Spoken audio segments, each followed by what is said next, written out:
नमस्कार फ्रेंड्स, आज मेरे साथ हैं platoon commander Sheela Chaudhary madam. तो फ्रेंड्स, बहुत टाइम से मेरे स्टूडेंट्स बोल रहे थे कि सर किसी प्लाटून कमांडर का पद का इंटरव्यू लीजिए, तो बिल्कुल आज हमारे सामने मैडम प्रकट है। मैडम का भी शेड्यूल बहुत बिजी, मेरा भी बिजी, अल्टीमेटली कोऑर्डिनेशन करके समय मिल ही गया। तो मैडम, सबसे पहले आप अपने बारे में बताइए, आपका एजुकेशनल बैकग्राउंड और आपने किस तरीके से तैयारी करी मैडम। मेरा नाम प्लाटून कमांडर शीला चौधरी है। मैं अभी SDERF में उज्जैन में पदस्थ हूँ, आपदा प्रबंधन विभाग में। और मैं बेसिकली शाजापुर ज़िले से हूँ और मैंने एजुकेशन अपना इंदौर से कंप्लीट किया है। एजुकेशन बैकग्राउंड की अगर बात करूँ तो मेरा MTech है इन मोबाइल कंप्यूटिंग एंड टेक्नोलॉजी में। देन उसके बाद मैंने तैयारी स्टार्ट करी। पहले मैं कंपनी में जाना चाह रही थी कि कंपनी में स्विच कर दिया जाए। वहाँ पे भी मैं 1 साल दिल्ली में भी रही हूँ। ST माइक्रो इलेक्ट्रॉनिक्स में मैंने वर्क किया। उसके बाद मुझे लगा कि नहीं, कंपनी ऐसा है ना कि प्राइवेट जॉब से इतना वो नहीं है। फिर घर से भी काफ़ी दूर हो गया था दिल्ली में, तो मैंने स्विच किया back to Indore and 6 month की मैंने अपनी प्रिपरेशन करी। मैंने सेल्फ स्टडी करी थी लाइब्रेरी से। काफ़ी सारे वहाँ पे मेरे फ्रेंड्स थे जो कि PSC वगैरह की तैयारी कर रहे थे। उन लोगों ने मुझसे बोला कि आप SI की तैयारी कर लो अगर आपके पास टाइम कम है, क्योंकि मेरे पास टाइम कम था। 6 मंथ में मुझे कोई ना कोई एग्ज़ाम क्रैक करना था, अदरवाइज़ मेरी शादी वादी का भी इशू रहता है, गर्ल्स के साथ तो प्रॉब्लम होती ही है। सो मैंने सोचा PSC से बेटर है कि अपन SI की तैयारी करें। तो मैं उस टाइम पे सब इंस्पेक्टर की तैयारी कर ही रही थी।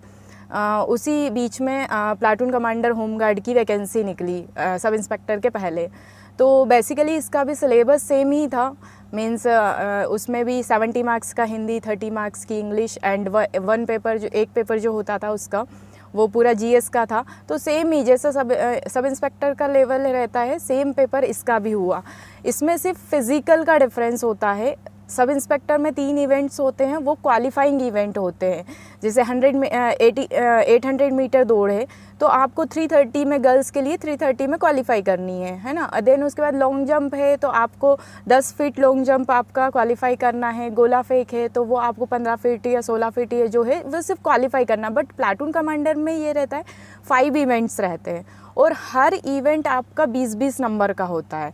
मतलब जितना कम समय में आपने रनिंग कंप्लीट करी उतने ज़्यादा मार्क्स आएंगे, और ऐसे ही जितना ज़्यादा आप लॉन्ग जंप में जाएंगे उतने ज़्यादा मार्क्स आएंगे। हर इवेंट के 20-20 मार्क्स आपके होते हैं। फर्स्ट इसमें रहता है 100 मीटर रनिंग। 100 मीटर रनिंग के लिए आपके पास टाइम रहता है 15 सेकेंड का। अगर आप 15 सेकेंड में क्वालिफाई करें तो आपको 20 आउट ऑफ 20।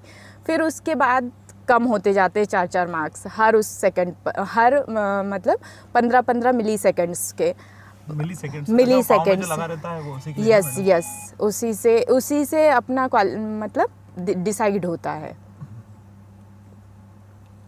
देन उसके बाद हम बात करें लॉन्ग जंप की, तो लॉन्ग जंप में भी आपका 13 फीट तक जाता है, 13 फीट या 14 फीट तक। वैसे तो गर्ल्स का लगभग 15 फीट से आगे जा नहीं पाता है, तो 14 फीट पे आपके हाईएस्ट मार्क्स रहते हैं। 14 फीट अगर आपने कर लिया तो 20 out of 20, otherwise 13 feet, 12 feet या 11 फीट, 10 फीट, इस टाइप से 4-4 मार्क्स का डिफरेंस आ जाता है। जितना ज़्यादा आप जंप करोगे उतने मार्क्स आपके कवर होंगे।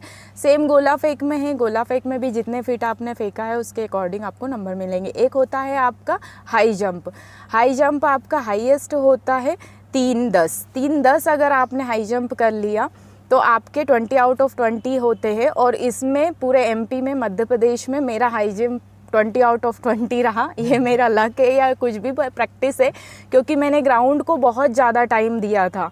मुझे नहीं पता था, मैं दिल्ली में जब रहती थी उसके बाद मुझे लगा था कि हो सकता है अपन पढ़ाई में तो नहीं जीरो हैं।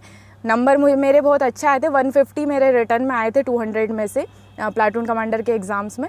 बट मुझे फ़िज़िकल का कहीं ना कहीं था कि मेरी लाइफ स्टाइल बहुत चेंज हो चुकी थी, बाहर आना जाना भी नहीं था, तो ग्राउंड कैसे करूँगी। इसलिए मैंने जैसे ही मेरा रिज़ल्ट नहीं आया, लेकिन पेपर दिया, वहाँ पे नंबर डिस्प्ले हुए। फर्स्ट ऑनलाइन पेपर मेरा हम लोगों का हुआ था 1 नवंबर 2015 को। ये जो पेपर हुआ था फर्स्ट बार ऑनलाइन कंडक्ट हुआ था, वहीं हमें मार्क्स शो हो चुके थे। तो तभी मुझे लग गया था कि सिलेक्शन तो होना ही है, मतलब फ़िज़िकल तो हम जाएंगे। तो तभी से मैंने अपना ग्राउंड स्टार्ट कर दिया था और शायद उसी का नतीजा है 2 महीने की हमारी ऐसी बहुत टफ़ ट्रेनिंग प्रीतेश व्यास सर जो है हमारे इंदौर के, उन्होंने कराई थी और उस वजह से हमारा रनिंग भी मेरा बहुत अच्छा रहा। 16 मार्क्स उसमें भी आ गए थे और 20 मार्क्स मेरा हाई जंप में आ गए थे, बाकी में थोड़ा कम रहा तो वो एडजस्टमेंट हो गया। तो ये इंदौर में ही आपने करी थी ना मैडम? यस, इंदौर में करी थी। DAVV का जो ग्राउंड है वहाँ पर करी थी। ये छोटा सा वीडियो मैंने आपको ये बताने के लिए बनाया है कि आप लोग जैसे अभी एग्ज़ाम की तैयारी कर रहे हैं तो एक चीज़ बहुत सारे स्टूडेंट्स इस चीज़ में मिस कर जाते हैं। बच्चे क्या करते हैं, सिर्फ पढ़ते रहते हैं और जबकि सबसे ज़रूरी चीज़ पढ़ने के साथ में रहती है अपने को मॉक टेस्ट लगाना। मॉक टेस्ट लगाने से आपको अपनी स्पीड का पता चलेगा, आपको अपनी एक्यूरेसी और कितने आप नंबर स्कोर कर रहे हो, आपके टॉपिक्स कौन से वीक रह रहे हैं। ये सब चीज़ जो रहेगी ये आपकी जो आगे की जो प्रिपरेशन रहेगी उसको और स्ट्रॉन्ग बनाएगी और आपके जो वीक पॉइंट्स हैं वो आपको बताएगी। सबसे ज़रूरी तो यही है। तो फ्रेंड्स, अभी बहुत सारे टेस्ट मार्केट में जो है बहुत सारी टेस्ट सीरीज़ अवेलेबल हैं अलग अलग सबकी ब्रांड्स की, पर मैं आपको सबसे अच्छी चीज़ रिकमेंड करूँगा उसमें कि आप टेक्स्ट बुक की टेस्ट सीरीज़ आप लगाइएगा। उसमें सबसे अच्छी चीज़ आपको ये मिलेगी कि आपको सिर्फ एक पास लेना रहेगा। 299 रुपीज़ का जो है उसमें आपको 25,000 से ज़्यादा आपको मॉक टेस्ट उसमें अवेलेबल रहेंगे। और सबसे अच्छी बात ये है कि वो एक पास जो रहता है वो सभी एग्ज़ाम्स के लिए रहता है। अभी जनरली आप दूसरी जगह जाते होंगे जितनी भी अलग अलग वेबसाइट्स पे, वहाँ पे आपको एक पास एक सब्जेक्ट के लिए लेना रहता है, पर यहाँ एक पास आपको सभी एग्ज़ाम्स के लिए रहेगा। और यहाँ पे 10 से ज़्यादा लैंग्वेज में आपको मिल जाएगा और 5,000 से ज़्यादा आपको यहाँ पे प्रीवियस ईयर्स के पेपर्स मिल जाएंगे। तो फ्रेंड्स, मेरी सजेशन आपको ये रहेगा कि आप टेक्स्ट बुक की जो है टेस्ट सीरीज़ आप लगाइएगा। इसमें आप कोड यूज़ करिएगा इंस्पेक्टर 40, तो आपको उसमें डिस्काउंट भी आपको अच्छा खासा मिलेगा। और सबसे अच्छी चीज़ ये रहेगी कि आपकी प्रैक्टिस हो जाएगी फ्रेंड्स। तो फ्रेंड्स, आप पढ़ते रहिएगा। All the best. मैडम, जैसे आपने इतना अपने बारे में बताया, पर एक बात बताइए, जैसे कि आप इतने ज़्यादा हाईली क्वालिफाइड है, एमटेक कर रखा है आपने सब कुछ, तो उस अच्छी खासी उस कॉर्पोरेट लाइफ से निकल के यहाँ पे आप आए, मतलब ठीक है गवर्नमेंट जॉब में सब कुछ रेपुटेशन है, अच्छी सैलरी है, पर जो एक रहता है ना लड़कियों के लिए कॉर्पोरेट लाइफ ही अच्छी रहती है, और आप यहाँ कैसा है? नहीं, ऐसा नहीं बोल सकते हैं कि लड़कियों के लिए कॉर्पोरेट लाइफ अच्छी रहती है। एक्चुअली क्या है ना कि मेरा पहले से थोड़ा सा गवर्नमेंट जॉब की तरफ झुकाव तो था ही। ग्रेजुएशन के टाइम पर ही जब मैं होलकर कॉलेज से मैंने BSc कंप्यूटर साइंस से किया, उस टाइम भी मैं एग्ज़ाम्स देती रहती थी, बट ये था कि यूँ नॉर्मली देती थी, बिना पढ़े ऐसे फॉर्म भर दिया, दोस्तों ने बताया तो फॉर्म भर दिया, इस टाइप से देती रहती थी। बट कभी ये नहीं हुआ कि बहुत अच्छे से प्रिपेयर करके और फिर मैं एग्ज़ाम दूँ। और उसी बीच मेरा गेट क्लियर हो गया था तो मैंने एमटेक कर लिया और फिर मैं टीचिंग लाइन में भी गई थी। बट क्या, एक जो वर्दी वाली जो जॉब होती है वो एक समाज में रेपो भी दिलाती है, दूसरा हम अपने आप को भी बहुत ज़्यादा ऐसा लगता है कि नहीं, अगर हमने वर्दी पहनी है तो हमें समाज के लिए बहुत कुछ करना है। वो फीलिंग्स कि हम कॉर्पोरेट लाइफ में रहेंगे तो हम उतना नहीं कर पाएंगे जितना कि यहाँ पर अपने लोगों के बीच में रह कर सकते हैं। ये तो बहुत बड़ा डिसीजन है मैडम। गेट भी क्लियर कर रखी आपने? यस। अरे बाप रे, तब तो आप IAS के लायक थे मैडम, और यहाँ कहाँ आ गए? IAS और गेट कितनी बड़ी एग्जाम होती है। यस, बिल्कुल सैल्यूट गेट के लिए। और MP आप प्लाटून कमांडर, उसके लिए अलग से थैंक यू। और मैं क्या पूछा था मैडम, आपने फिर जैसे आप 150 नंबर आप लेके आए हो, तो आप ऑब्वियसली बात है आपने तैयारी तो करी होगी अच्छी खासी आपने, तो आपने बुक्स कौन सी पढ़ी थी? बुक्स का जो अगर देखा जाए तो सबसे पहले मध्य प्रदेश की मैंने हिंदी ग्रंथ अकादमी से मध्य प्रदेश पढ़ा था। वो 2-3 बुक्स छोटी छोटी थी, मतलब मेन मैंने मध्य प्रदेश ग्रंथ अकादमी वाली मध्य प्रदेश की बुक पढ़ी थी। और फिर GS के लिए जो है लूसेंट अपनी कंप्लीट करी थी। साथ में मैं थोड़ा क्या रहता था ना कि जो दोस्त लोगों के कोचिंग के नोट्स रहते थे तो वो लोग मुझे जेरोक्स कॉपी प्रोवाइड करवा देते, रेंडमली मतलब प्रोवाइड करवा देते थे, ऐसा पर्टिकुलर पे नहीं गई थी। और मैथ्स रीजनिंग के लिए जो था, तो मैथ्स रीजनिंग मेरा पहले से ही स्ट्रॉन्ग रहा है, मतलब मैं मैथ्स बैकग्राउंड से हूँ, तो मैंने सिर्फ RS अग्रवाल से क्वेश्चंस सॉल्व किए थे। चुटकी का काम होगा हाँ, नहीं मतलब ऐसा तो नहीं है, बट हाँ थोड़ा मतलब ये था कि हाँ मैथ्स बैकग्राउंड से रही हूँ हमेशा, तो रीजनिंग और मैथ्स में अच्छी कमांड थी मेरी। मेरा GS बहुत वीक था, जो कि मैंने इन 6 महीनों में स्ट्रॉन्ग करके और ये एग्ज़ाम निकाली है। कुल मिला के इतना मेरे को समझ में आया कि आप इंटेलिजेंट हो। ओके। तो मैडम, प्लाटून कमांडर की ट्रेनिंग क्या MP जो पुलिस जो होती है जो अपनी जिला बल जैसी होती है कि अलग होती है आपकी ट्रेनिंग? जो प्लाटून कमांडर की जो ट्रेनिंग होती है वो होती अपने जिला बल जैसी ही है। हमारा जो कोर्स होता है, ट्रेनिंग पीरियड जो होता है वो 13 मंथ या 12 मंथ लगभग का रहता है।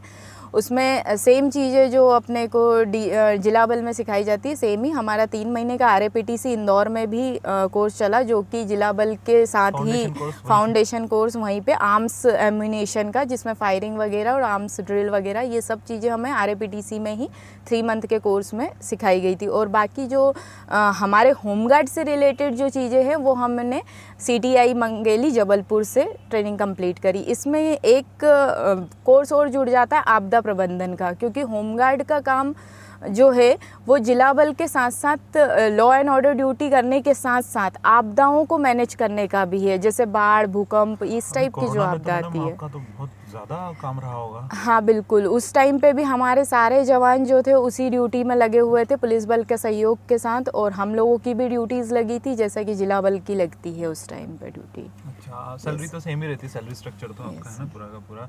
तो मैडम जैसे आपके कंधे पे SDERF लिखा है, इसका थोड़ा इसमें और MPHG जो है उसमें फ़र्क बता दीजिए मैडम आप। आपदा प्रबंधन जो विभाग है SDERF, state disaster management response force, state disaster emergency response force भी बोल सकते हैं। तो ये क्या होता है कि अब 5-5 साल के लिए हम डेपुटेशन पर आते हैं, मिनिमम 5 ईयर के लिए डेपुटेशन पीरियड पर आपदा प्रबंधन विभाग में जाया जाता है। इसमें स्किल्ड लोगों को लेते हैं, होमगार्ड से भी आ सकते हैं, जिला बल से भी आ सकते हैं, किसी और विभाग से भी यहाँ पर आ सकते हैं। हमारे यहाँ पे SSB से है, BSF से भी है, CRPF से भी है। उन लोगों की बेसिक ट्रेनिंग आपदा की कराई जाती है, ताकि अगर कहीं पर भी आपदा हो तो क्विक रिस्पॉन्स आपदा प्रबंधन टीम का हो जाए। पहले इसकी सिर्फ 4 ही यूनिट थी, इंदौर, जबलपुर, भोपाल और ग्वालियर में, और अब हर ज़िले में आपदा प्रबंधन की टीम इस्टेब्लिश हो चुकी है, और यहाँ पर स्किल्ड जवान और वहाँ पर प्लाटून कमांडर, कंपनी कमांडर भी पदस्थ हैं। आपका नेक्स्ट प्रमोशन कंपनी कमांडर का होगा? यस। अच्छा, तो जैसे ये वाली जो आपकी जो है फील्ड मैडम, इसमें प्रमोशन किस टाइप से रहता है? जल्दी हो जाते हैं कि जो रेगुलर जो पुलिस जिला बल जैसा रहता है? जिला बल जैसा ही रहता है, सेम प्रोसेस रहती है, वही गृह विभाग से अनुमति वगैरह। पूरा सिस्टम सारा एक जैसा ही रहता है इसका। और जैसे मैडम अभी इतने समय से वैकेंसी नहीं आई है, बच्चे इतने ज़्यादा फ्रस्ट्रेट हो चुके हैं मैडम, तो बिल्कुल आप मेरी तरफ से एक पर्सनल निवेदन ही आप इसको समझिए कि बच्चों को आप अच्छे से मैडम मोटिवेशनल टिप दीजिए कि किस फ्रस्ट्रेट नहीं हो। और आगे अभी जो सब इंस्पेक्टर की वैकेंसी आने का इतना सुनने में आ ही रहा है, तो ऑब्वियस ही बात है आ ही जाएगी, क्योंकि इतने सालों से आई नहीं है। तो मैडम आप स्टूडेंट्स को बड़ी अच्छी मोटिवेशनल टिप्स दीजिए, खासकर तो लड़कियों के लिए मैडम। मैं सिर्फ ये बोलना चाहूँगी कि आप लोग अगर इतने सालों से तैयारी कर रहे हैं, हाँ ये बात सही है कि कोरोना महामारी की वजह से अब वैकेंसीज़ नहीं निकली है, लेकिन अब कोरोना जो महामारी है वो अभी ठीक है, मतलब ठीक माहौल है और वैकेंसी भी अब आने वाली है। तो आप लोग अपने आप को डीमोटिवेट ना करते हुए अपनी पढ़ाई पर फोकस करें। जो आपने पुराना पढ़ा है उसको आप आगे बढ़ाएं और नोट्स बनाते रहें। सबसे मैंने अपन लोग आजकल क्या कर रहे हैं, ऑनलाइन क्लासेस अटेंड कर रहे हैं, क्योंकि ऑफलाइन बंद हो चुकी थी कोरोना के टाइम पर भी। ऑनलाइन अगर आप क्लासेस अटेंड कर रहे हैं तो ऑनलाइन क्लासेस सिर्फ हम सुन रहे हैं और ऐसे ही कहीं पर भी खड़े हो गए, अपन ने सुन लिया, फिर अपने को लगता है कि हमें याद हो गया। लेकिन मेन चीज़ ये है कि जब तक आप उसका नोट्स नहीं बनाएंगे और उसको रिवाइज़ नहीं करेंगे तब तक आपको उसका सॉल्यूशन नहीं मिलेगा। अपन पढ़ के और भूल जाते, लेकिन लिखा हुआ हम कभी नहीं भूलेंगे। तो अपने खुद के पर्सनल नोट्स ज़रूर होने चाहिए पढ़ाई करने में। सही है मैडम, नोट्स बनाना तो खैर बहुत ज़रूरी है। बिल्कुल। मैं भी इसी ट्रिक से पास हुआ। और लड़कियों के लिए एक बात और बोलना चाहती हूँ कि आप लोगों को जैसे घर से भी बाउंडेशंस रहती है, कुछ आजकल तो नहीं इतना वो होता है, लेकिन फिर भी ऐसा रहता है कि जो छोटे जगह से आती है लड़कियाँ, उन पर शादी का प्रेशर, इस चीज़ का प्रेशर, और अभी कोरोना आ गया था तो सब लोगों ने ये चीज़ भी बोली होगी कि अब तो मतलब 2 साल हो गए वैकेंसी नहीं निकल रही है। लेकिन आप उन्हें आप इतना सेल्फ कॉन्फिडेंस दिखाएं अपने घर वालों को कि नहीं, हम जैसे ही वैकेंसी आएगी हम क्रैक कर लेंगे, तो उनसे उतना समय मांगे, आप डेफिनेटली कर सकती हो। ऐसा कभी नहीं सोचे कि हम लड़कियों से कम हैं। हम लड़कियां बहुत आगे जाती हैं, सब देखा ही है भारत में लड़कियां कितनी आगे हैं। ऐसा नहीं समझना चाहिए कि हमसे कुछ नहीं होगा, हम बहुत कुछ कर सकते हैं। सही है, बढ़िया नारी सशक्तिकरण वाला मैडम उसके लिए भी। तो ठीक है मैडम, सी ऑफ करें इसको। तो फ्रेंड्स, मैडम का बहुत बहुत धन्यवाद। मैडम ने इतनी अच्छी जानकारी दी हमें। तो madam thank you very much, आपने इतना समय भी you. निकाला। ओके फ्रेंड्स, पढ़ते रहिएगा। जय हिंद।